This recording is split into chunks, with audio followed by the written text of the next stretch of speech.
Welcome to another episode of Healthy, Wealthy, and Wise Retirement Podcast, where certified financial planner Lauren Sherman shares thoughts on having a healthy mind, body, and spirit, an abundance of wealth inside portfolios and out, and lessons learned from clients and mentors over the years. Welcome back to another Healthy, Wealthy, and Wise Retirement. I'm your host, Lauren Sherman, and today we will be wrapping up our time with fellow financial advisor Jim Sandager. Just like the last, this was recorded in video format, so you can switch over to YouTube if you'd like to watch our conversation. In this episode, we talk about Wealth Enhancement Group, where Jim is both a financial advisor and the senior vice president. I'm going to keep this intro short so we can get right to it, and I hope you enjoy. All right, jumping back in for part two today with Jim Sandager. Of course, once again, he's the senior vice president of Wealth Enhancement Group. He's a certified financial planner himself for a financial firm in West Des Moines, Iowa called Wealth Enhancement Group. So in part one, we talked about his journey to Mount Kilimanjaro. So if you missed that, be sure to listen to that part first. I think you'll love that conversation and have some fun takeaways from that. But today we're diving more into the financial advisor side of things. So changing the focus into Wealth Enhancement Group, it might be helpful for you to just give a quick background, perhaps, of the firm itself, how long it's been around, and then what attracted you to the firm as well. Yeah, you bet. So Wealth Enhancement Group, I joined them 15 years ago. I had my own firm and sold to them 15 years ago. What I liked about Wealth Enhancement Group was the depth of resources they had. At the time, I think we had 90 employees, and we had about $1 billion that we managed of client assets. In the 15 years I've been here, have grown to have 1,500 employees. We have $80 billion in assets under management. I think we had at the time maybe 9 offices. When I joined 15 years ago, I think we have 125 offices now. We're in 25 states. There's 450 people that are financial advisors in the firm. We have 30 people in our investment group. 17 are chartered financial analysts, so a very deep investment bench. We have private equity. We have private debt. We get into options, pretty advanced, I would say. We have tax preparation, Wealth Enhancement Tax Consulting Services. A lot of our clients also do have their taxes done by our firm. So in that way, we're a one-stop shop. And I think we have in our tax group 15 people that are either CPAs or enrolled agents.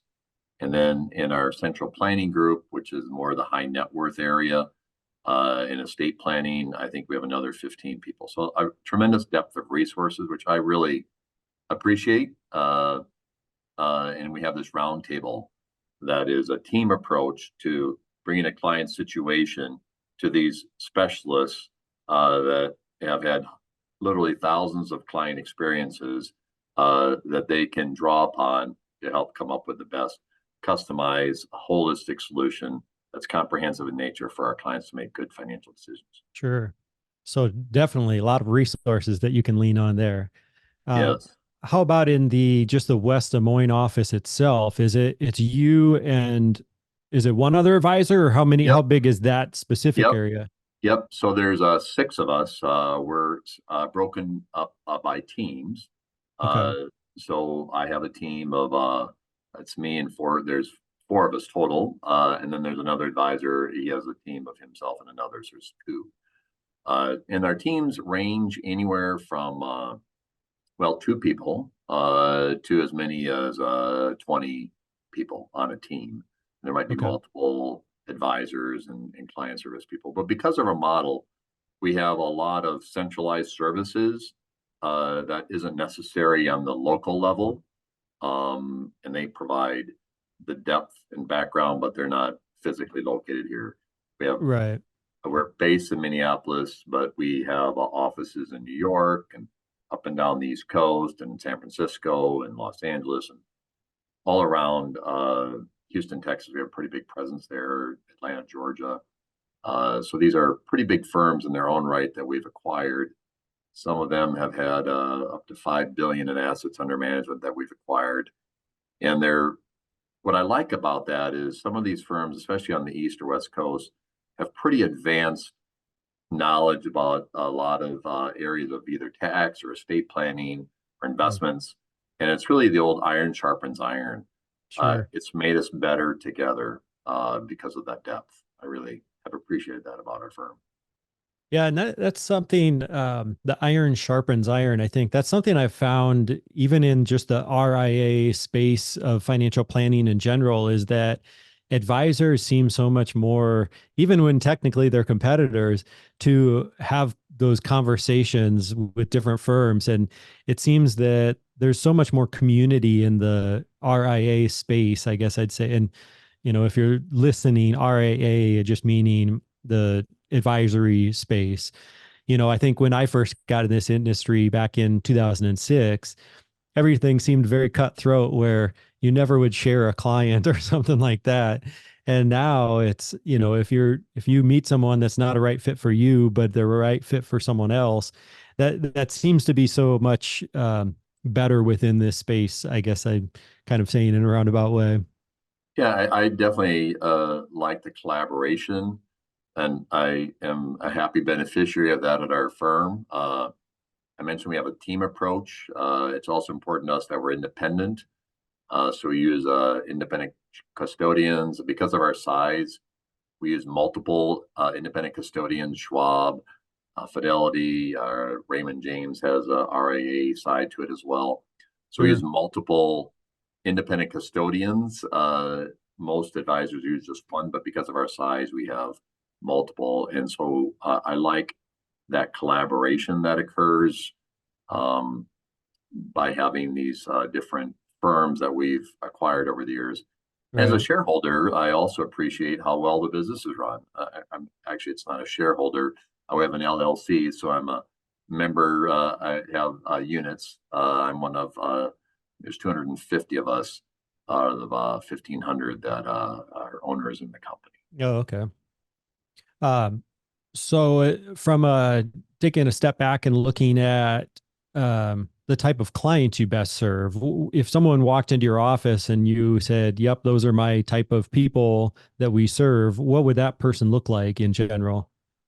Yeah, generally they're people within 3 years of retirement. 90% of our clients are within 3 years of retirement or are already retired, and Okay. they've gone through the accumulation phase, and now they're going to the distribution phase, which brings a whole different set of planning strategies for them to pursue and consider. So the importance of making good decisions has never been more important for them at that point in their life, because they don't have time to recover from bad decisions. So we want to map out a written financial plan for them. That's very important to us. And we think for them to help guide their decisions, as I mentioned before, we want to connect their values back to their financial decisions and really understand what the client's trying to accomplish. Because we're not in a transaction business, we're in a financial long-term partnership with our clients. Our firm average retention ratio, I think, is 98%. Our team runs a bit higher than that even. We're very committed to working with our clients in the long run. Right. And that begins by understanding them and understand what makes them tick and what they're trying to accomplish. Right. And as far as kind of specific demographics, is it, do most clients have a certain dollar amount to invest? Do most clients live in the state of Iowa? You already mentioned age, that it's usually right before retirement or already retired. But as far as like maybe assets, maybe location, what's that look like? Yeah, generally it's between 1 million and 10 million. I'd say our sweet spot is in the middle of that number, the middle of those numbers. But we have clients that are less than that and clients that are larger than that, substantially larger than that, and substantially less than that. Sure. So it's a wide bandwidth, but we have found we best serve those people that have difficult, maybe not difficult decisions, but decisions. They want to be good stewards of their money. They worked hard to build what they built. There's usually tax decisions involved. There's investment decisions involved. Estate planning decisions are involved. It's a little more complexity. And we have found that it's best to be, as we said already, helping them not only in the moment, but helping them on an ongoing basis, because those Sure. decisions don't just disappear. New decisions come up. And speaking for myself, I work with a financial advisor here at Wealth Enhancement Group. I'm a real big believer in people working with the financial advisor and the value of that.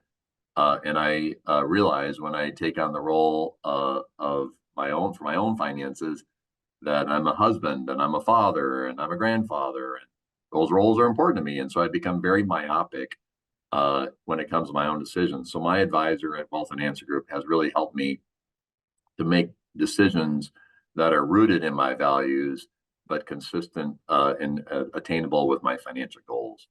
So Hmm. I guess you'd say I eat my soup, or whatever that expression is. Right, right. I eat my own cooking. Yeah. And so if I sound like I'm kind of all in on this, it's because I am. Yeah. Yeah, that's cool. I remember talking with author Daniel Crosby, who's a behavioral psychologist, about that, about how financial advisors need financial advisors too, because we can get caught up in our own thinking, and it helps to have that outside perspective. But also, sometimes when you're an advisor, what's the old saying? It's kind of like if you're a plumber, you work on everybody else's kitchen sink, but not your own, right? uh, Yeah, exactly. I mean, I tell my kids this. I mean, you have the either great fortune or misfortune of being my child, and you are not going to be the cobbler's children that doesn't have shoes. You're going to be financially literate. It's just the way it is. I'm sorry, you're stuck with it. And sure. so, but that also has to be me looking in the mirror for myself every morning as well. That I need to be a good steward. You know, I'm past president of the Financial Planners of Iowa, and so through the years, I've had a number of people come and talk to me about either changing from their existing career into financial planning, or maybe they're coming out of college or whatever it might be. Most of the times, it's a career change, and eventually, I get to what I think is the most important question for me, anyway, and that is, are you working with a financial advisor? And it's surprising to me the low number of people that are looking to come into this profession that are not currently working with a financial advisor. And Hmm. the reason I'm in the profession is because of my financial advisor. I began working with a financial advisor when I was in my 20s, and he helped me make a major life decision to leave a corporate career when I was in my 30s. And I left because of his helping me have the confidence to make that decision. Hmm. And it was transformative for my life to make that decision. I would not have made it without my financial advisor. Yeah. And so I'm like, well, I experienced the power of a financial advisor even before I became one myself. And so I'm always a little puzzled about how people that aren't working with an advisor, how it is they think they're going to become an advisor to people when they really aren't even doing it themselves. So I'm a little Hmm. puzzled by That's that. interesting. But, Yeah, that is interesting. some people, that's just the way they approach it. And I guess it works for them. It's not the way it works for me. Right. Well, and you guys have a lot of resources there too, where that seems to be, no problem. That I bet that a firm of that size, everybody's getting kind of the same process, whether it's from one advisor or another. So maybe we can pivot to that if you want to discuss a little bit of the process of what someone could expect if they walked into the doors today and said, "I want to become a client." You don't have to go into too much detail, but give us a 10,000-foot view of what that looks like. Yeah, so basically, we have an introductory meeting. It's important at the end of that introductory meeting that we will have understood the client, and that that they understand something about us as well and our philosophy. I think, to be candid, it's not that important they know that much about me. Uh, they come in kind of assuming I know a certain amount of level of knowledge about things, and I'm happy to answer any questions they might have, but it really is about them and are they a good fit for us? And if there's not a good fit, then I'd rather know that up front. And I think it's good for them to know that up front. Yeah, it's a Uh, lot easier to know that in year one, or, week one or whatever it might be, versus finding out in year two that, oh, this isn't a yes, good fit and our values don't yes. align. We share philosophies and all that. I think that's part of the reason we have a good retention rate is because, I mean, we really make sure we try and understand the people coming in and if they are a fit or not. If there's a fit, great. And if there's not a fit, then that's great too, because Yeah. I'd rather there be a fit because of our commitment to our long-term partnerships of our clients. Is there anything that jumps to mind that you would say, hey, maybe we're not the best fit? Yeah, I think if someone's looking to do what I would call more transaction-based kind of stuff, either transactional in a relationship manner or in a, uh, you know, we're not really transactional-based people, whether it's investment implementation or doing your taxes for one time. We've done some project work, but it's not. I really believe strongly in the power of long-term relationships, because if Sure. you know somebody for a number of years, you know what they're trying to accomplish, and you can help them even better the longer you've been in a relationship with them. Right. Right. And expanding a little bit on the process conversation, what could people expect on an ongoing basis, whether it's like annual meetings, or what does that look like for your typical client? Yeah, we're pretty big on looking under every rock and looking at everything there is initially, and that doesn't end. We're very, I call data hungry. We're very interested in the minutia, the details of a person's financial life.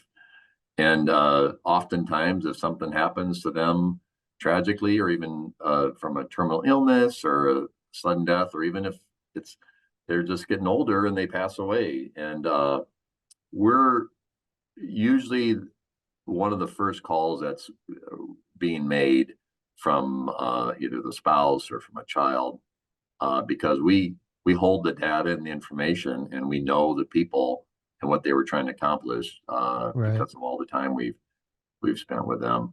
But in terms of a service model, we do have a very defined service model. Not surprising with a firm of our size, and kind of what is our touch point. We're very engaged, both from a communication standpoint with our clients, but also from a responsiveness. So if someone calls in, for example, the old rule used to be when I was in the first few years, I should say, of my career, the sundown rule. You call people back by the end of the sundown. And now I coach my team. Look, call them back right away. An hour feels like an eternity anymore Mhm. in today's world. So responsiveness is extremely important to us.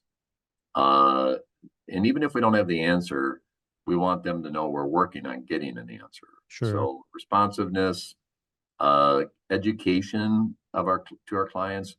Some don't want education, but for those that want them, we want to be able to go as deep as they want us to go. I recently hired a new person to join our team who's really got a strong background on investments and commodities, and can really, although we have that knowledge at our corporate level, I feel we have a very deep bench there. They do Hmm. all the due diligence and all that. It's very substantial what they go through.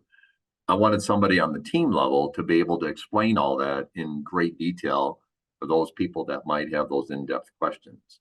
Sure. Uh, so it's not enough just to have a good solution. You have to be able to explain it in words and ways that a client can understand, and that's important and Yeah. meaningful to them. You mean without all of the acronyms and all of that? Our industry just loves our acronyms, don't we? Oh my goodness. Yeah. QCDs, RMDs, Yeah. And then all yes, the we letters got that them. become behind your name and all that good stuff. So, Oh yeah. Right.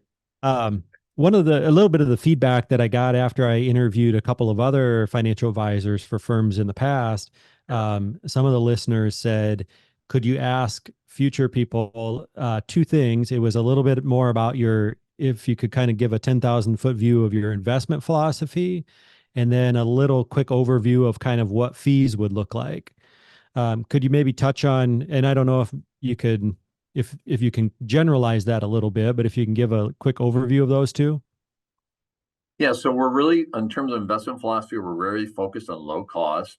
We think costs are a drag on long-term performance, so we're hyper focused on low cost, not to the exclusion of opportunities, but in terms of making sure we're not needlessly paying a high price for things.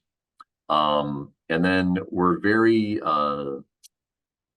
we use a factor style of investing. So we use momentum and value, use small cap, large cap. We have a tilt uh, based upon our proprietary in-house modeling about as to whether we should be overweight in a particular area, whether it's large cap or small cap, international or momentum or Sure. value or quality dividend or whatever it might be, our sub asset categories. So we have very advanced models with regard to that, and that's added value to our clients' returns.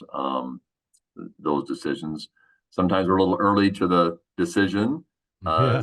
but over time, that's definitely paid out for our clients.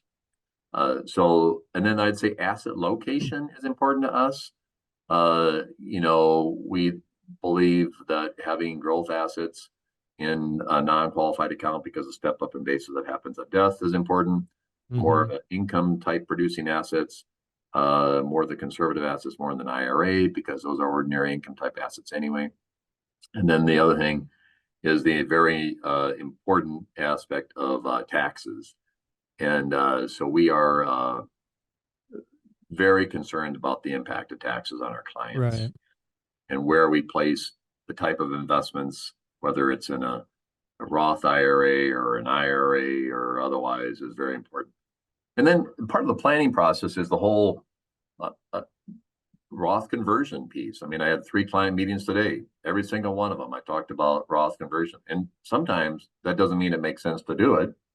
Right. Sometimes it does, and sometimes it makes sense to do it at a certain level. So we have in-house proprietary modeling about what we do a full in-depth, our model is called the Dynamic Cash Flow Illustrator. We run a year-by-year, 20-year analysis where we get into the whole tax brackets of those years. What is the optimal amount to do? What's the RMD is going to be? It's a very in-depth modeling. We have a lot of highly analytical people in our central planning group that this is they love to eat this for lunch. And so, and there's so many variables there that it's hard to be very accurate probably with a lot of that stuff, but it's maybe better to be, have a general idea, even if it's not perfectly accurate, just to do the process than to not do it at all, I would imagine, because obviously we don't know what market growth will be like. We don't know what taxes will be in the future and things like that. But even with those variables, I could see how that would still be a helpful process to go through. Yeah. And so you're right. We have to create a plan that's flexible enough to be able to pivot, right? Yeah. So we don't want to create, although we do want to plan, we're planners. We want to plan. That doesn't mean that we are going to not change the plan in year 2 or 3 based upon differences that have arisen either economically or legislatively or personally that might have arisen for the client. So I tell people that the person you were 20 years ago is way different than the person today. If you think back about what's happening in the last 20 years, and the same is true going forward. The person you'll be 20 years from now, you can't really predict today what that person will be like. So we have to be able to adapt to who we are as a changing person even. Right. And what about if you want to touch on fee structure? Is that kind of standardized firm-wide? Yeah, it's anywhere from 1 to 1.5%. It goes down below 1% if you get north enough in assets. Okay. But we're at the end of the day, we're really looking to provide the value commensurate with the fee for our client service model. Sure. The client service model that we're providing for them. Yeah. I always think that's important to frame that it's not about being less expensive or more expensive. It's about having value in return for your fees. Yeah. And I think that's sometimes where we see these really expensive mutual funds that people get into, for example, and maybe there's not any value that they're paying that higher fee for. But as long as there's value in return for any dollar you're spending, I think, any number can be justified in some ways. Yeah. And, one of the things I love about Wealth Enhancement Group is because of our size, our CEO and our executive team is so plugged into strategically what's happened and what is happening in the industry. And I was just up in Minneapolis at a roundtable for our advisors in the Minneapolis and Iowa area, Minnesota and Iowa area. And what they said was there was this kind of flight to robo advisory work that clients had a few years ago. And what's happened is that has shifted back the other way. In other words, people were getting a lot lower cost, uh, and they thought that was the most important. But what they realized over time, after having experienced it for a short number of years, was that they weren't getting value. And Sure. people are coming back to working with advisors because they realize it's value they need to focus on, not just the cost. Right. And I know from a robo advisor standpoint, the one thing often that they cannot take into consideration is the tax piece. And a lot of financial firms in general, it still kind of blows my mind how many firms out there are unable to offer tax advice of any kind. Um, I think sometimes they kind of, it's maybe a more of a compliance hang up for a lot of firms. The old saying that I've heard is you have to go at the speed of the slowest ship. um, so if you have a lot of advisors, you maybe from a compliance standpoint, a lot of firms can't do that. So I think that's unique that you guys have that in house. Yeah, it's And I really do, helpful to have a tax prep in-house. Yeah, I lean heavy on our tax group. Yeah. sure. Well, and that was my next question I had listed here was, if you had to say what's unique about your process or the firm, maybe we've already covered that a little bit. Does that anything else jump to the top of your mind? No, I would say taxes and tax preparation, the depth we have there, the modeling associated with that. And then I would say also our investment depth is pretty deep, not just in the typical standard models that you expect to be low cost, of course, but with complementing those with more of the non-traditional, what we call alternative investments. And I'm a Mhm. conservative guy by nature. So when I say we're doing alternative investments like private equity or private credit, I don't mean craziness. I mean things that have a track record that's proven uh, to weather the years, good and bad. Sure. So, clients worked hard for their money, I said before, and they want to keep it. And that philosophy doesn't change. In fact, it even becomes more magnified the older they get and the older I get. So, Sure. Yeah, that makes sense. I always like to ask people, from an advisor standpoint yourself, is there any belief that you have that you would say is maybe counter to the industry standards a little bit? Anything jump to your mind when I ask that question of, is there anything kind of against the grain that you maybe you read an article, you fight against this, upstream a little bit against that or anything? yeah, I'm just I think curious if anything comes maybe to mind. I think I would probably expand it out to kind of where the industry is going. Okay. As you know, independent advisors in general Oh, are let me gaining pause real market quick. share. I'm gonna Um, I'm gonna shut my and door real quick. I got a couple of dogs that are not behaving.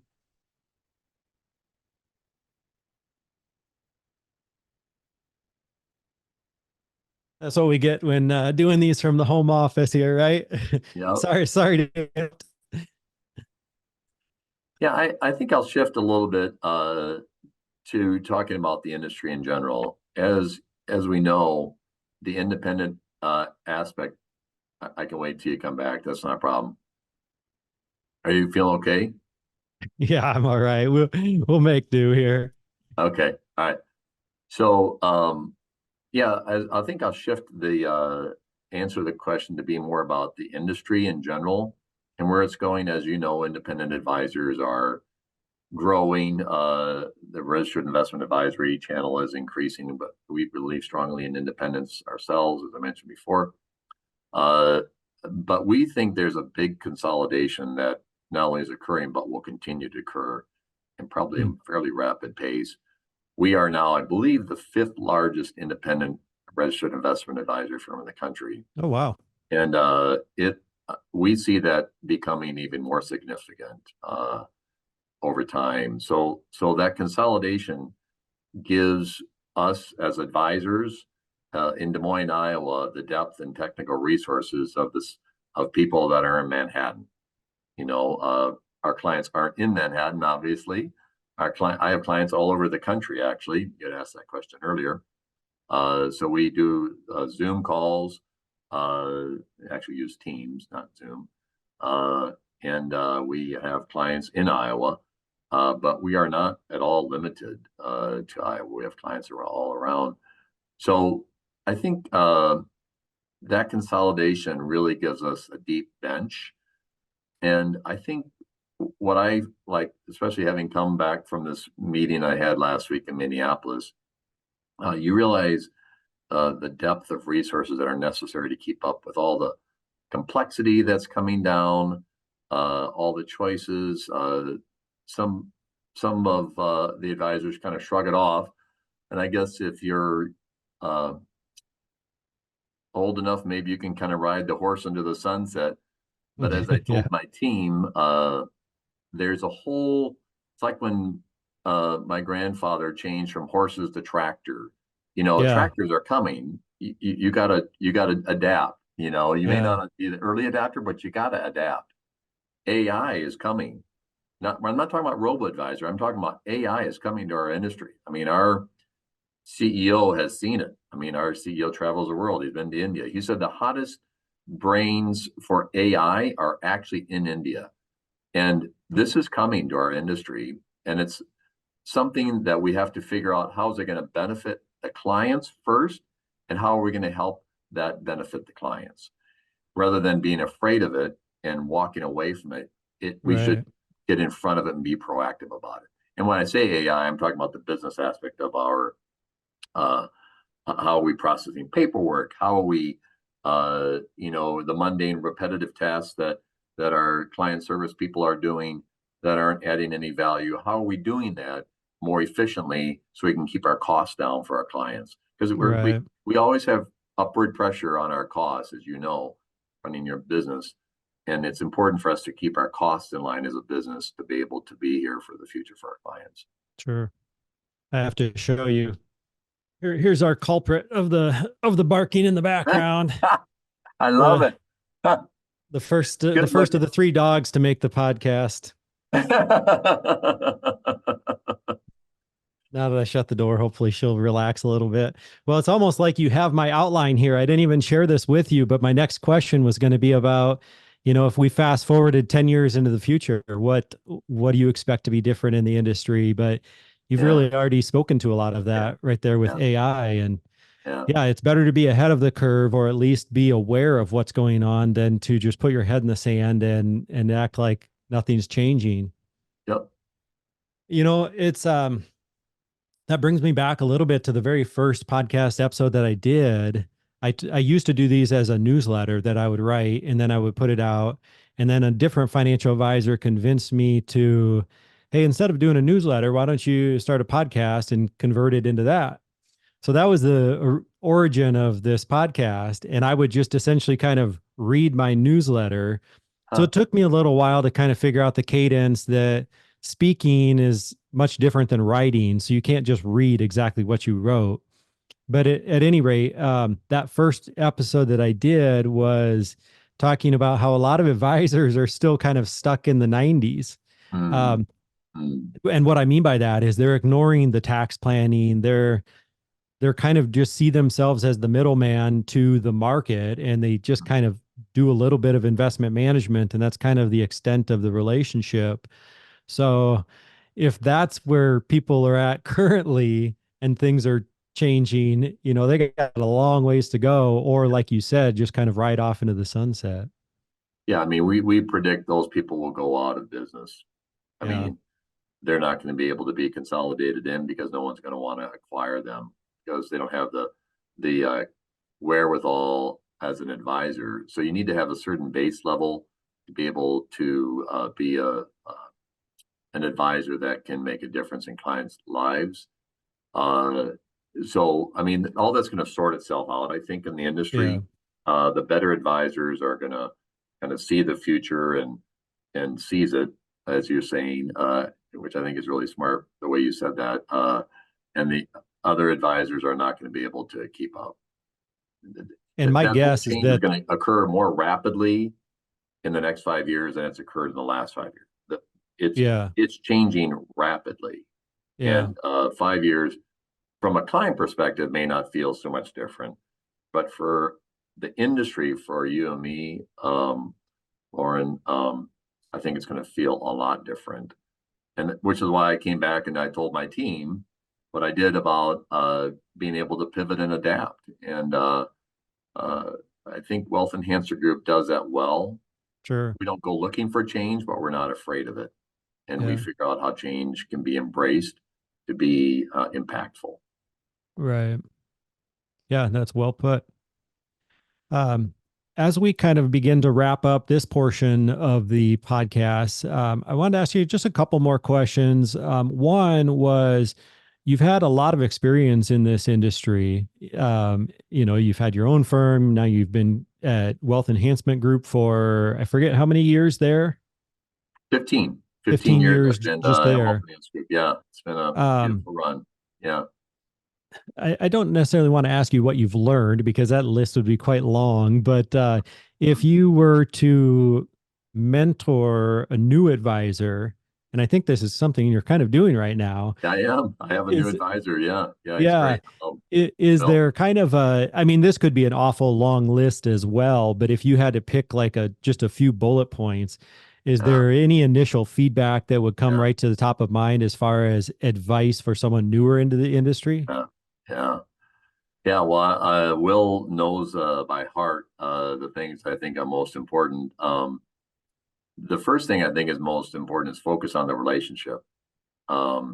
My advisor, who was very successful as an advisor, who convinced me to get into the business 20, 25 plus years ago, said there's people that are good. The people in this industry, the advisors in this industry, are good with people and good with numbers, and in that order. Mm, So he said, if you're going to be successful, focus on the people that you're serving. The numbers, I mean, I had a background in commodities before I did this. So I like kind of the whole mental math kind of things. I like numbers. I have an MBA. But what I've done over the years is de-emphasize that. I focused more mm, on the relationship aspect of it. mm-hmm. And I still like that part. I don't want to diminish that part, but I think the most important part is focus on the relationship. The people that are really good with the math and numbers and Yeah, okay with working with people, they're competent advisors. They're just not going to be, it's going to be harder for them, I think, because at the end of the day, people are going to want to connect with their advisor. right. So, relationship, I tell Will always focus on the relationship. Number two is focus on being responsive, be compassionate, lead the relationship. You're the advisor, not them. Do it with compassion, though. And Sure. then teamwork is important. And then your personal integrity. You can't instill integrity in somebody. You either have an internal moral compass about what's right or wrong, and not in a way that's just judging people or whatever. I'm saying in terms of you're doing the right thing. Yeah. That's very important. You can't teach compassion. You can't teach integrity. You can't teach drive for people, but we can teach people how to educate others. We can teach people about how to work well in a team. We've all had to learn that ourselves. But having somebody that has those core kind of internal, I would say, integrity, leadership, compassion, and drive, those are very important ingredients it's what Yeah. we look for actually when we hire advisors or when we acquire firms. We want them to have those values. Yeah, that's interesting. It may not look necessarily I guess best might be the wrong word, but the most accomplished on a resume, but you get that sense when you meet with someone that you can have all the numbers behind it and all of the degrees and stuff, but if you can't relate with people and if you don't have the integrity, then it sounds, you're not going to be a great advisor. Yeah, and we have highly technical, competent people. We just don't have them Sure. in client-facing relationships. We just hired a former senior vice president of BlackRock as our chief investment officer. I mean, Sure. I had a 30-minute conversation with him in Minneapolis. The guy is a technical genius. He was telling Yeah. me about stuff that they were, he was talking to his employee, who's a vice president of our company. And they were like having this whole in-depth conversation that I was like, wow, I'm a fly on the wall of some really smart people here and following most of it. But I realized that my job is not to, maybe it's to understand it enough to explain it to my clients. I'm not the technician. I don't need to be that Right. technician. They Right. are extremely good at that. But people in my role, these things I talked about are, I think, crucial in terms of them leading their team or leading their firm. Right. I learned early on that, when I first got into this business, I think it was 2006. You don't know enough that you're just going to ask your clients, or I guess if they're not a client, they're a potential client. You're going to ask a whole lot of questions because you don't know what to tell them. And then you get dangerous enough where you learn a whole lot and you want to kind of throw up all of that information. You want to tell them how smart you are. And then Yeah. eventually you kind of get past that curve, so to speak, where Right. you know all the information, but you also know not to just say it all, and you get back to asking really good questions again. So Yeah. it's kind of ironic that sometimes you have some of the best conversations when you're right fresh and you don't know what to even Yeah. say, so you just ask questions. Yeah, that's a really interesting point. Yeah, I hadn't thought about that way. That's well put. Yeah. Well, we covered a lot of ground. Is there any final thoughts that you wanted to share, or any questions that you hoped I was going to ask you that we didn't get to? Lauren, I think it's just great you're doing this. I mean, it's an out of the box way for you to make an impact, frankly, in your life, perhaps, but in the life of me. This has been very enjoyable for me, and maybe in the life of some listeners. But I'd say in our industry, you're making an impact. You may not feel like that at this moment, but just this whole conversation has really been about what's this whole future look like, and ultimately that's going to transcend into impact for clients. But it begins with this overview of what we've talked about. Yeah, I So appreciate that. I really think you've uh, stumbled is the wrong word, but you're doing something that's Might be meaningful and accurate. impactful. And I appreciate that. No, I appreciate that because, I do this for the listeners of the podcast, but at the same time, I'm getting a heck of a lot of benefit out of it too, of talking with people like yourselves that have been in the industry much longer than me and have a lot more, not just more, but different life experiences and different experiences within the industry too. Oh Is no, I would definitely say I have more life experience based upon the gray in my hair and yours. I definitely have more life experiences. Fair enough. Fair enough. Well, that's probably a good Not that place it's to made me wrap. smarter. I should clarify. Not that it's made any difference, but I have had more life experience.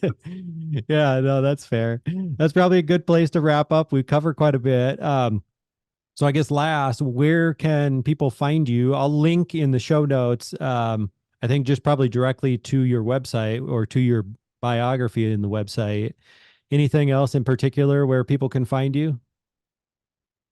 No, we're in West Des Moines at the cordon of Ashworth and Jordan Creek Parkway, just north of Lutheran Church of Hope. My email address you said you'd have below is simply my first letter, J Sandager, my last name at wealthenhancement.com, and 515-222-0600. It's a phone number I've had for a really long time. I don't know how Sure. long, but it's been a Well, long time. So Well, we can share all of that in the show notes for people that want to get in touch with you. And once again, I really appreciate you having this conversation with me because, yeah, just whole different life experiences in this industry. It's just it's a really valuable conversation, hopefully for our listeners, but for myself too. So I appreciate that. thanks, Lauren, for having me. I appreciate it. That will wrap up my conversation with Jim Sandager, and I hope you enjoyed our time together as much as I did. If you'd like to check out Wealth Enhancement Group, I've included a link in the show notes to connect with Jim. As always, you can find past episodes at integrityguidance.com. Just click on the podcast tab. Come back in 2 weeks as we continue this journey of sitting down with other local advisors as we chat with Reed Rinderneck of Foster Group. See you then, and God bless. Thank you so much for listening and supporting this podcast. If you've enjoyed listening, we would love if you took a quick moment to leave an honest review. Of course, we're shooting for 5 stars, but if you have suggestions to improve the show, we would love to hear from you too. Just click on the podcast name, Healthy, Wealthy, and Wise Retirement Podcast, and scroll down to ratings and review. Thanks again for your support, as this helps us reach a wider audience and help even more retirees just like you. This podcast is for entertainment and informational purposes only and is not intended as a specific tax, legal, or investment advice. Lauren Sherman is a certified financial planner and co-owner of Integrity Wealth Management, an investment advisor serving retirees in search of their own healthy, wealthy, and wise retirement lifestyle.